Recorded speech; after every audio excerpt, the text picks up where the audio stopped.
Welcome to மனமும் நலமும். இன்றைக்கி நம்ம 2 வகையான மாங்காய் சட்னி பார்க்கலாம். ஃபஸ்ட்டு நம்ம பார்க்க போகிறது தேங்காய் போட்ட மாங்காய் சட்னி. தேங்காய் போட்ட மாங்காய் சட்னிக்கு கொஞ்சம் மாங்காய் எடுத்துக்கோங்க.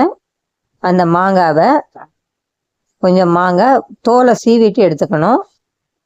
தோலோடு போட்டிங்கன்னா வயிறு வலி வரும். தோலை சீவிட்டு மாங்காய் இந்த மாதிரி சின்ன சின்னதாக கட் பண்ணி எடுத்துக்கோங்க.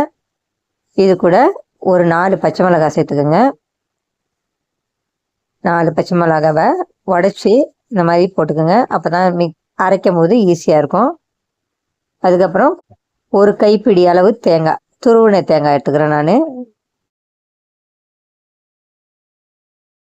அது கூட 2 கொத்து கருவேப்பிலை சேர்த்துக்கோங்க.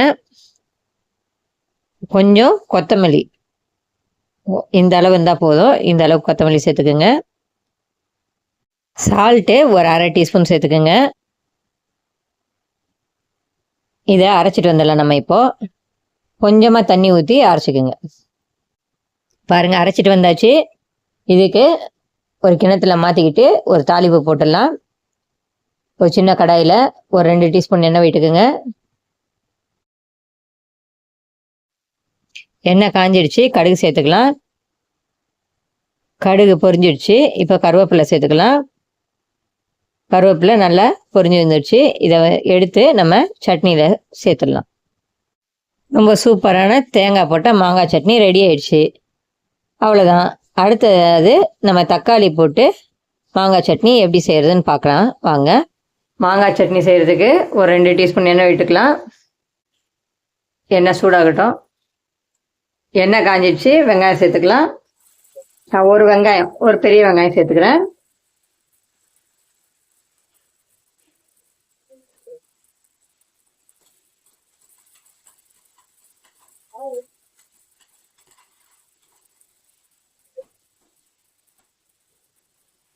அது கூட இஞ்சி, ஒரு சின்ன துண்டு அளவுக்கு இஞ்சி,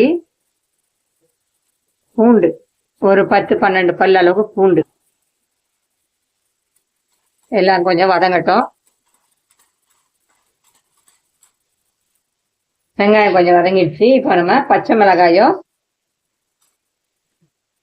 மாங்காவையும் சேர்த்துக்கலாம்.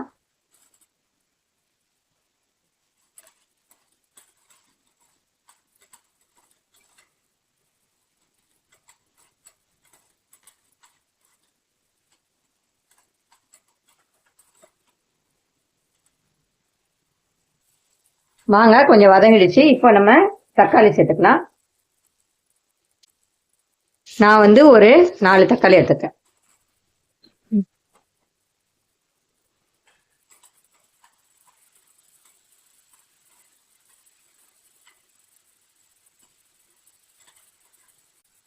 தக்காளி வதங்கிடுச்சு. இப்போ 1 டீஸ்பூன் மிளகாத்தூள் சேர்த்துக்கலாம்.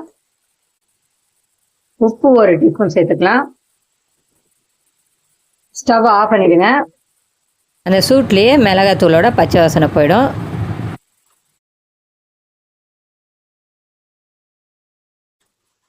மாங்காவை தோலை உரிச்சிட்டு போடுங்க. தோலை சீவிட்டு தோலோடு போட்டிங்கன்னா வயிறு வலி வரும்.